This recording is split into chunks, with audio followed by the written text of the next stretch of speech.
The summer air hung heavy with jasmine as Delilah Chambers moved through the palace gardens, her plain brown servant's attire blending with the shadows cast by towering cypress trees.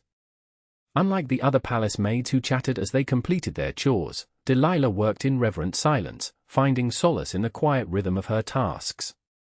At 19, she had spent 5 years within the walls of the Ottoman Imperial Palace, learning to navigate its labyrinthine corridors and intricate hierarchies while remaining as invisible as possible. The Topkapi Palace breathed with centuries of secrets, and Delilah had learned early that survival depended upon keeping her eyes downcast and her ears open. As the daughter of a British diplomat's translator who had died in service to the crown, she had been fortunate to secure a position within the palace through her father's Ottoman connections. Though considered too foreign to serve the Sultan's immediate family, she had been assigned to the quarters housing visiting dignitaries and distant imperial relatives. That morning in May of 1908, as she gathered roses for the apartments of a visiting Austrian archduchess, Delilah had no reason to believe the day would unfold differently from the hundreds before it. The Ottoman Empire was crumbling at its edges, but within the palace walls, ancient rhythms persisted. "You're cutting them incorrectly," came a deep voice from behind her, the Turkish word softened by an accent she couldn't immediately place. Delilah started, nearly dropping her basket. Palace protocol forbade her from speaking directly to men of rank, but the voice compelled her to turn. Standing before her was a tall young man in a European-cut suit adorned with subtle Ottoman embellishments that marked him as someone of significance. His dark eyes studied her with unexpected intensity. "Forgive me, Effendi," she murmured in Turkish, lowering her gaze. "I was instructed to gather only the fullest blooms. And allow them to wither by midday? Look here." He stepped forward, taking the shears from her hand, his fingers brushing against hers. "Cut them like this, at an angle, when they've just begun to open. They'll last far longer." His proximity sent an unexpected tremor through her. When she dared glance up, she found him watching not the roses, but her face. "You're not Turkish," he observed, switching to perfect English. "British?" "My father was English, my mother half Greek," Delilah answered, surprising herself with her candor. "But I was born in Istanbul." "A curious heritage," he replied, his expression softening. "Almost as curious as finding a woman with eyes the color of the Aegean serving as a palace maid." Before Delilah could respond, voices approached along the garden path. The young man pressed the shears back into her hand, his touch lingering a moment longer than necessary. "The Archduchess prefers her roses arranged by color, not size," he said, resuming Turkish as 2 imperial guards rounded the corner. "See that you remember next time." With that, he nodded curtly and continued down the path, the guards following at a respectful distance. Delilah watched him go, her heart racing inexplicably. Only when he disappeared from view did she realize she had never learned his name. That evening, as Delilah arranged linens in the Archduchess's chambers, she overheard the Austrian woman speaking to her lady-in-waiting.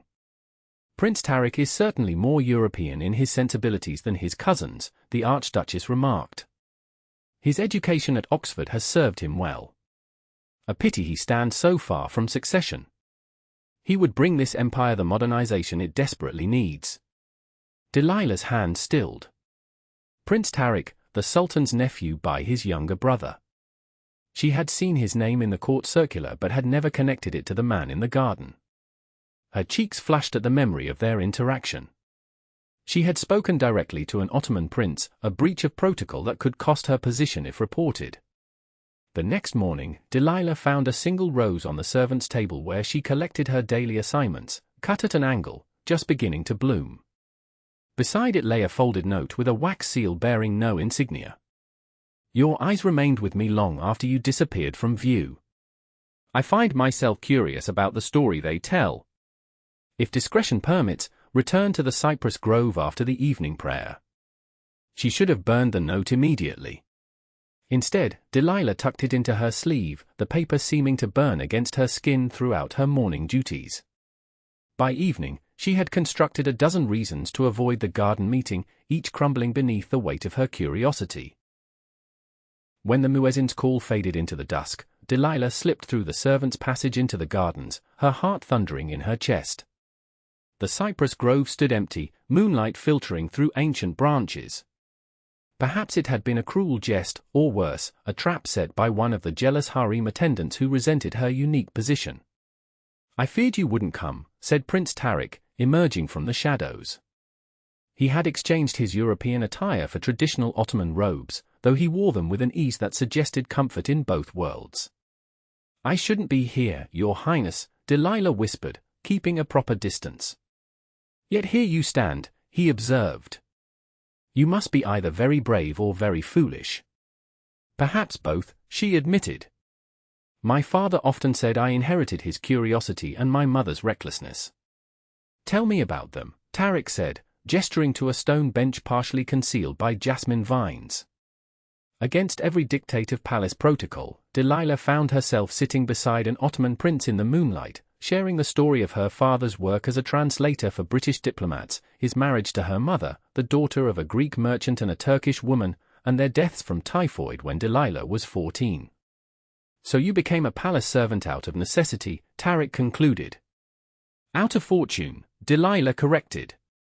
"My father's Ottoman friend secured this position, which is far preferable to the alternatives for a girl with no family."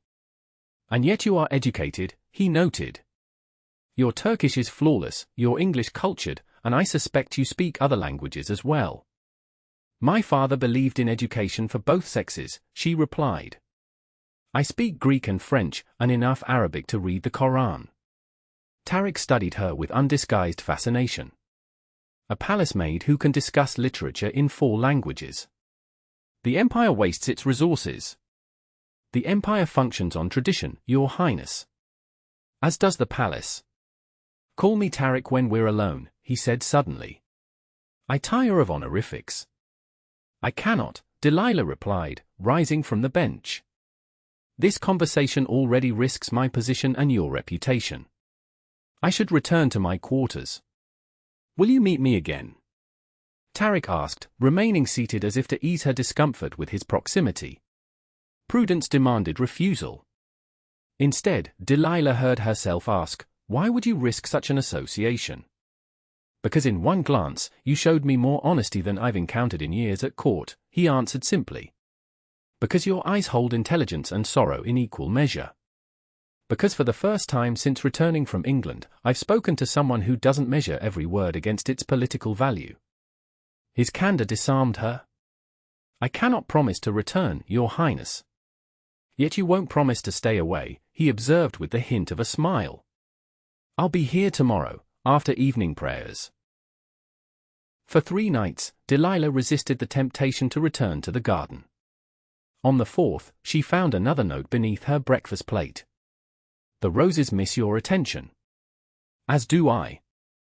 That evening, she went to the cypress grove, telling herself it would be the last time. Tarik was reading by lantern light, his face brightening when she appeared. "I brought something for you," he said, extending a small leather-bound volume. "Byron's poetry. I thought you might enjoy it." Thus began a dangerous pattern. Every 3rd night, when Delilah was confident she could slip away unnoticed, she would meet Tarik in the garden. He brought books, poetry, philosophy, histories, and they discussed them in whispered conversations that stretched increasingly longer into the night. He told her of his years at Oxford, his dreams for Ottoman reform, his frustration with the court's resistance to change. She shared stories from the servants' quarters, observations about the visiting dignitaries she served, and gradually, her own hopes for a life beyond the palace walls. "I've been offered a diplomatic post in Paris," Tarik confessed one night in late June, as they sat beneath a canopy of stars. "My uncle believes removing me from Istanbul will temper my reformist tendencies." Delilah's heart constricted. "When would you leave?" "By summer's end," he replied, studying her face in the moonlight. "Unless I find reason to refuse." The implication hung between them, dangerous and exhilarating. In 6 weeks of clandestine meetings, they had never touched beyond the accidental brush of fingers exchanging books, yet Delilah felt a connection to this man that defied the chasm of their stations. "You cannot refuse," she said finally. "Paris represents opportunity. The chance to build alliances that might benefit the empire." "And what of my personal alliances?" Tarik asked quietly. Those formed in moonlit gardens with palace maids. Delilah gave a sad smile. They are like the night-blooming jasmine, Your Highness, beautiful but impermanent. Before he could respond, the distant sound of voices sent Delilah retreating through the servants' passage, Tarik's expression of unspoken protest burning in her memory. The next day brought chaos to the palace. Young military officers aligned with the Committee of Union and Progress, the so-called Young Turks, had launched a revolt against the Sultan's autocratic rule. The palace hummed with tension as reports arrived of military units declaring support for a constitutional government. For 3 days, Delilah caught only glimpses of Tarik as he attended emergency councils with his uncle and cousins. On the 4th night, as she prepared the Archduchess's chambers for evening, the Austrian woman was in a state of agitation. "We must prepare to leave Istanbul," she told her lady-in-waiting. "The Sultan has agreed to restore the constitution, but the situation remains volatile. Prince Tarik has offered to arrange our safe passage to the Austrian embassy." "I heard the prince himself may flee," the lady-in-waiting replied. "The reformists view the entire imperial family with suspicion." "Nonsense," the Archduchess responded. "Tarik Kanoglu is among the few imperial family members the Young Turks respect. His education and moderate views make him valuable to both sides." Delilah's hands trembled as she turned down the bedcovers. The political upheaval that had seemed distant suddenly threatened to engulf them all. That night, unable to sleep, she slipped into the garden, not expecting to find Tarik but seeking the comfort of their meeting place. To her surprise, he was there, pacing beneath the cypress trees. "You shouldn't be out," she said urgently. "The palace isn't secure." "I had to see you," Tarik replied, crossing to her with an intensity that made her step back. "The situation is changing by the hour. The Sultan has capitulated for now, but my cousins are plotting countermeasures that will only lead to bloodshed." "What will you do?" "I've been asked to serve as liaison between the palace and the constitutional reformers," he explained. "My education and connections make me useful to both sides, but it places me in a precarious position." "You must be careful," Delilah whispered. "Court politics have ended many lives." "I'm more concerned for you," Tarik said, surprising her. "The palace staff will be scrutinized. Anyone with foreign connections may be suspected of spying." "I'm merely a maid," Delilah protested. "You are the daughter of a British diplomat's translator who speaks 4 languages and meets secretly with an Ottoman prince," Tarik countered. "The palace has eyes everywhere. It's no longer safe for you here." He pressed a sealed letter into her hands. "Take this to the British embassy tomorrow. It requests that they employ you as a cultural liaison for diplomatic functions. Your language skills and knowledge of Ottoman customs make you uniquely qualified." "You want me to leave the palace?" Delilah asked, struggling to comprehend the sudden shift. "I want you safe," Tarik replied, his voice dropping. "And selfishly, I want you in a position where we might continue our conversations without risking your life or reputation." Before Delilah could respond, a palace guard called Tarik's name from a distance. He squeezed her hand quickly. "Promise me you'll go to the embassy tomorrow." "I promise," she whispered, watching him disappear into the darkness. The following day, Delilah requested rare permission to visit her mother's grave, a pretense that allowed her to leave the palace grounds. Instead, she made her way to the British embassy, Tarik's letter concealed in her modest clothing. To her surprise, the letter gained her immediate audience with the ambassador himself, who read it with raised eyebrows. "Prince Tarik Kanoglu speaks quite highly of your capabilities, Miss Chambers," the ambassador said, studying her with new interest. "He suggests your background and language skills would be valuable to our diplomatic mission during this period of Ottoman transition." "His Highness is generous in his assessment," Delilah replied cautiously. "Perhaps, but we find ourselves in need of cultural intermediaries who understand both European and Ottoman sensibilities.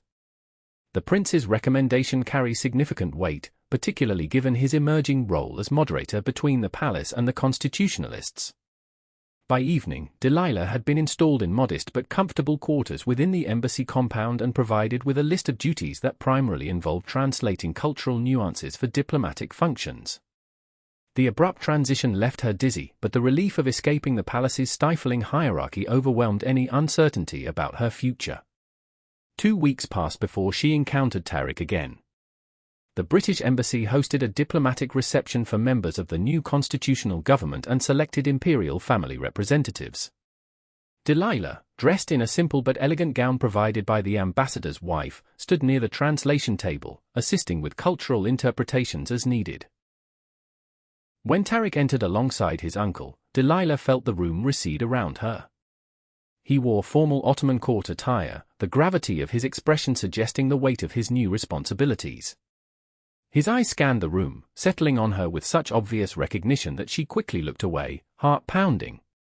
Later, as the reception continued, Tarik approached the translation table with deliberate casualness. "Miss Chambers," he said formally, using English. "I understand you've been assisting our British friends with cultural interpretations." "Yes, Your Highness," she replied, maintaining proper protocol before the watching crowd.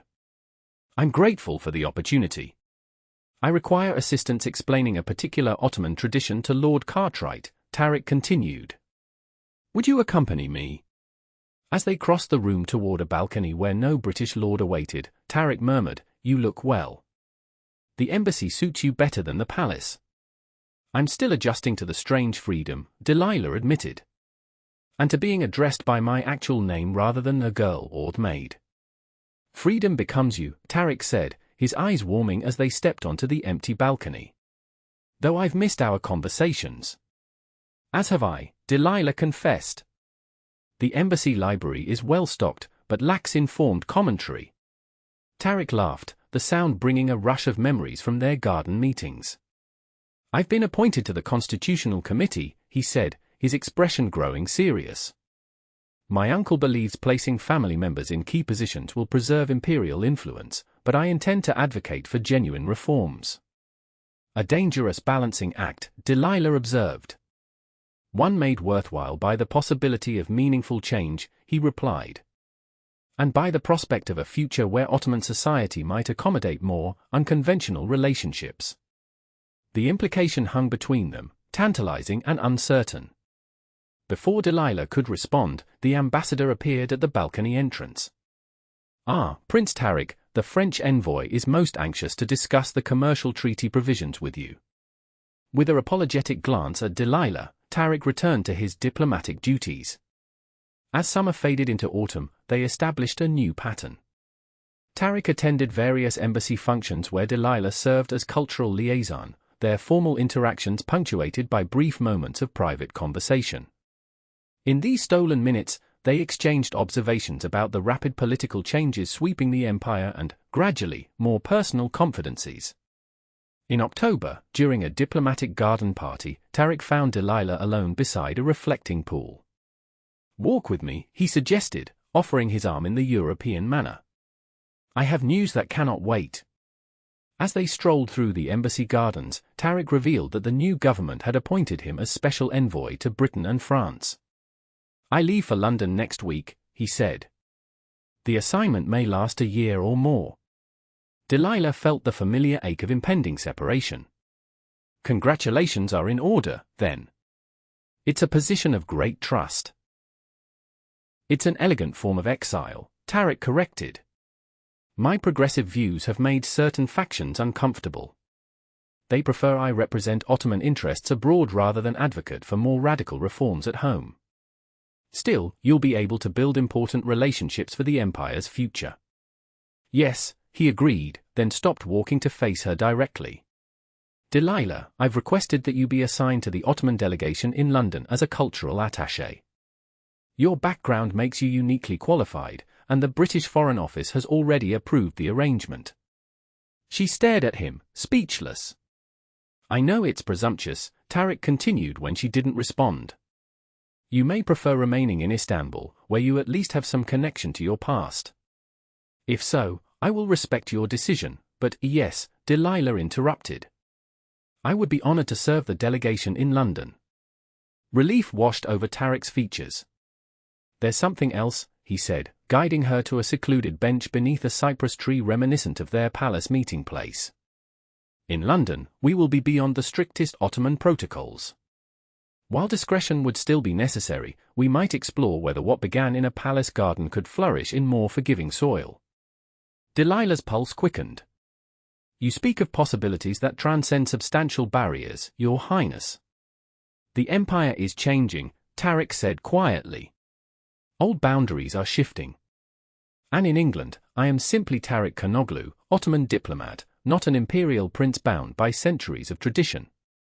Even so, I am asking only for the chance to discover what might exist between us without the weight of palace walls, Tarik interrupted, taking her hand. No promises, no expectations beyond honesty. Looking into his eyes, Delilah felt the full measure of what she risked and what she might gain. Then yes, she whispered. Let us see what London reveals. The journey to London transformed their relationship in unexpected ways. Aboard the ship and later on the train through Europe, Tarik and Delilah maintained appropriate professional distance in public while finding moments for private conversation. These discussions, no longer constrained by fear of palace spies, deepened their understanding of each other's hopes and principles. London in late autumn welcomed them with fog and rain, the Ottoman delegation taking residence in a dignified townhouse in Belgravia.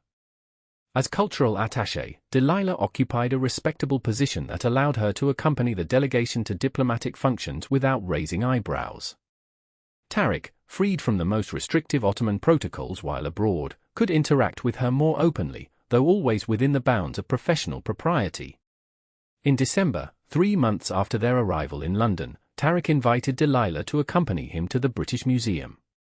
As cultural attaché, you should be familiar with how the British display Ottoman artifacts, he explained for the benefit of curious delegation members. Among the museum's vast collections, they wandered through galleries displaying treasures from various civilizations. In the relative privacy of the Ottoman exhibit, surrounded by artifacts from the empire they both called home, Tarik spoke what had remained unspoken throughout their acquaintance. I have loved you since that first meeting in the palace garden, he said quietly, his eyes on a display of calligraphy rather than her face. Not with the sudden passion of poetry, but with the gradual certainty of dawn breaking over the Bosphorus. Delilah's breath caught.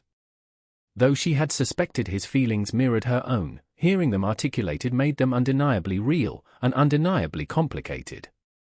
Even here, an ocean away from Istanbul, you remain a prince of the imperial family, she reminded him gently. And I remain the daughter of a translator, with no family connections or fortune. Do you love me? Tarik asked simply, finally turning to meet her gaze. Yes, Delilah answered without hesitation.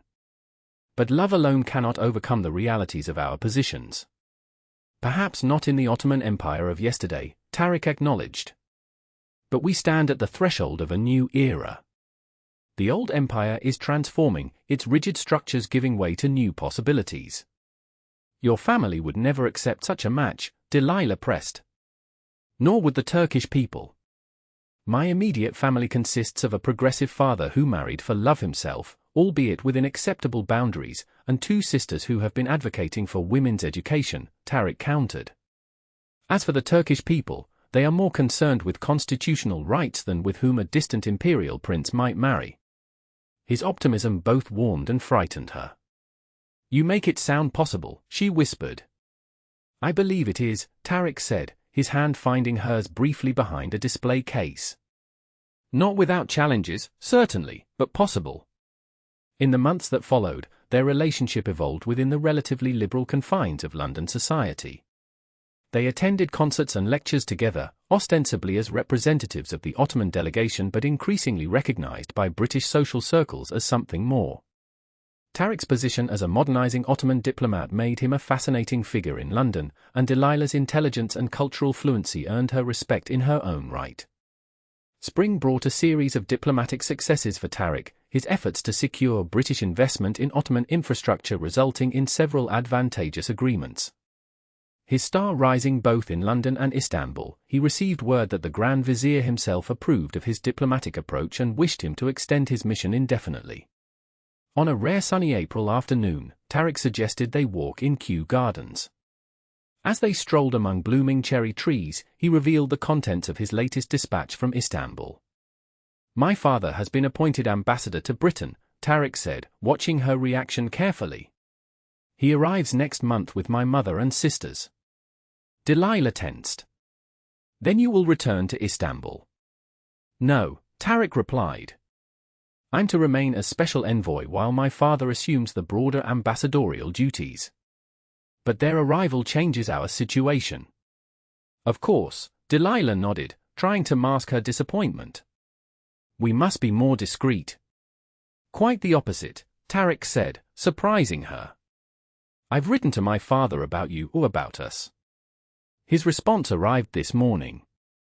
He withdrew a letter from his coat pocket, offering it to Delilah with a smile that suggested its contents. With trembling fingers, she unfolded the page, scanning the elegant Turkish script. My son, your description of Miss Chambers and the attachment you have formed brings to mind my own conviction that the Ottoman Empire's future lies in embracing the best elements of both East and West. If this young woman possesses the qualities of character, intelligence, and discretion you describe, then I look forward to making her acquaintance upon my arrival. Your mother, predictably, expresses concern about potential court reactions, but agrees that in these changing times, the imperial family must demonstrate progressive thinking rather than merely discussing it in private salons. Your sisters, unsurprisingly, are delighted by the romantic nature of your story and insist that I remind you that they predicted years ago that your heart would find its match in unexpected quarters. We will speak more of practical considerations when we meet, but know that your happiness has always been our primary concern, even when duty has demanded otherwise. Your loving father Delilah looked up from the letter, eyes wide. He doesn't object. He is a practical man who recognizes that the empire is changing, Tarik replied. And perhaps more importantly, a father who wants his son's happiness. There would still be obstacles, particularly if we were to return to Istanbul, but here in London. He reached for her hand, holding it openly as cherry blossoms drifted around them. Here in London, we might build something new, a bridge between worlds that reflects the future I believe is possible for the empire. You make me believe impossible things, Delilah whispered. Not impossible, Tarik corrected gently. Merely unprecedented. When Tarik's family arrived in May, Delilah faced the meeting with trepidation despite the encouraging letter. Ambassador Halil Kanoglu proved to be a distinguished man in his 60s with the same penetrating gaze as his son but tempered by decades of diplomatic experience. His wife, Layla Hanim, received Delilah with courteous reserve that gradually warmed as they discovered shared interests in literature and music. Tarik's sisters, Esma and Fatma, embraced Delilah with immediate enthusiasm, peppering her with questions about her unique upbringing and experiences in the palace. Over dinner at the ambassador's residence, conversation flowed easily until Halil Kanoglu addressed the subject they had all been delicately avoiding. My son tells me you are considering a future together, he said directly. While I admire your qualities, Miss Chambers, I would be remiss not to acknowledge the challenges such a union would face, particularly in Istanbul. I understand those challenges better than most, Ambassador, Delilah replied. I've witnessed firsthand how the palace regards those who step outside prescribed boundaries. Yet you are willing to face such difficulties? Layla Hanim asked. Delilah glanced at Tarik before answering. I believe that love which cannot withstand obstacles is hardly worth claiming. If your son and I choose to forge a life together, it would be with full awareness of the path's difficulties. Well said, Esma interjected. The old empire is dying anyway. The Committee of Union and Progress has already limited the Sultan's powers, and more changes are coming.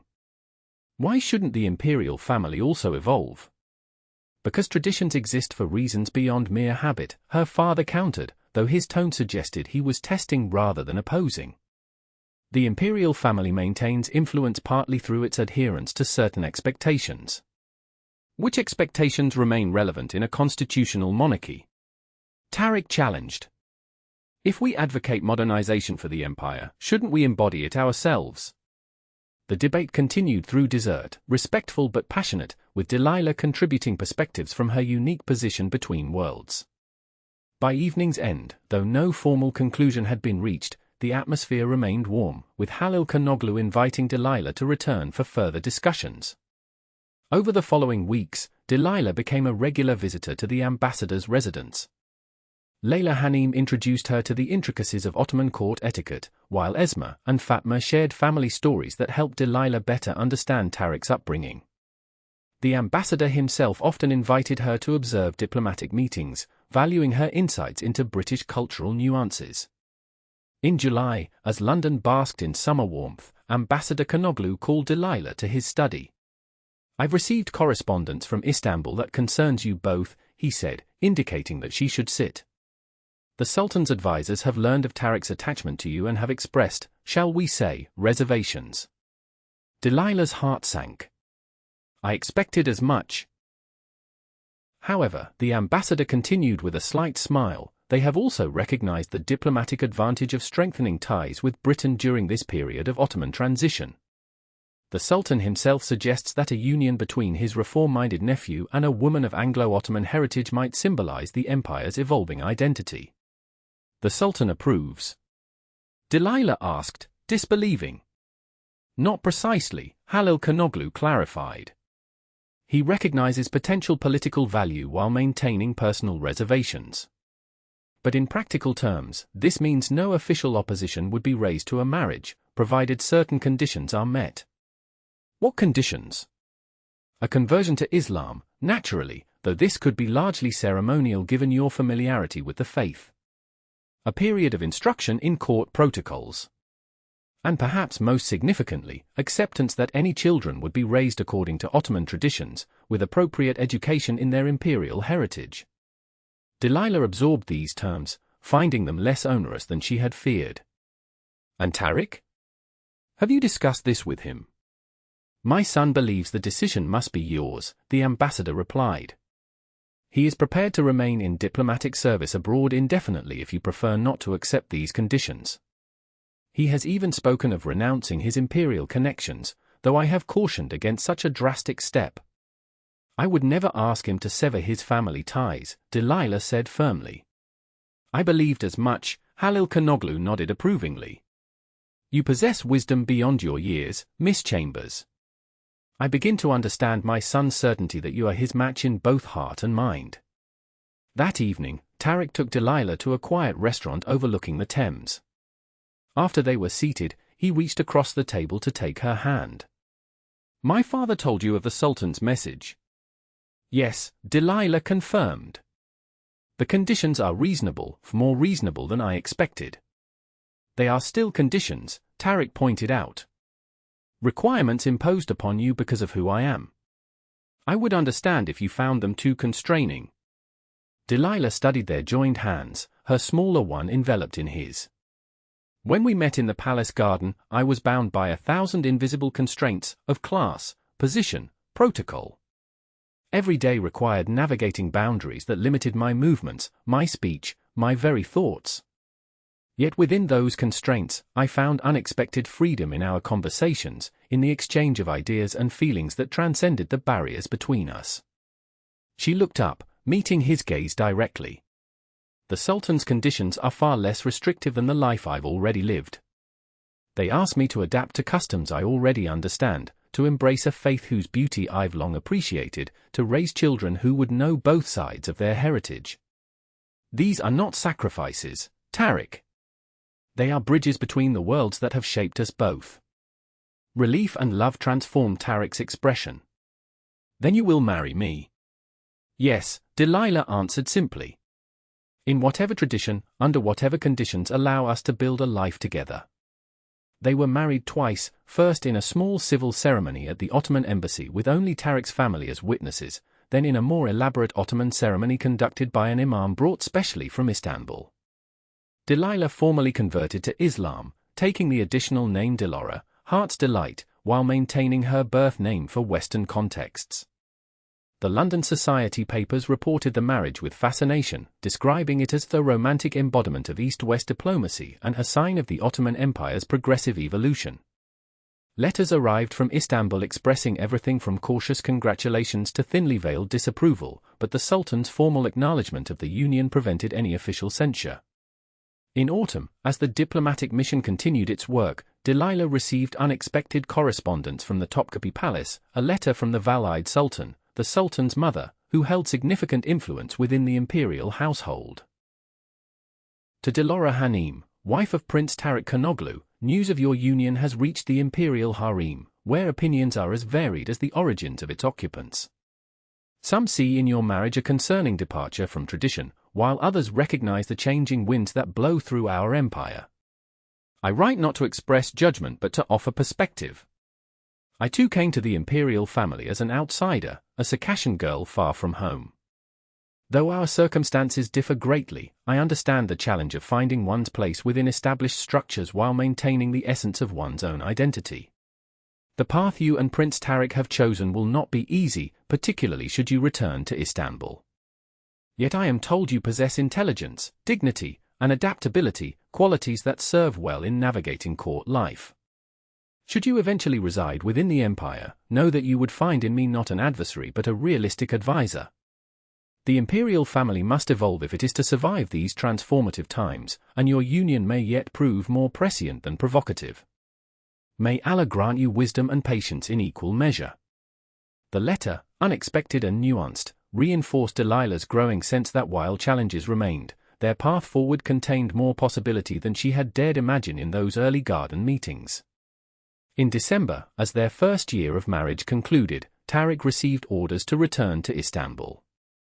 The constitutional reforms had stabilized, and his diplomatic successes in London had earned him consideration for a ministerial position in the new government.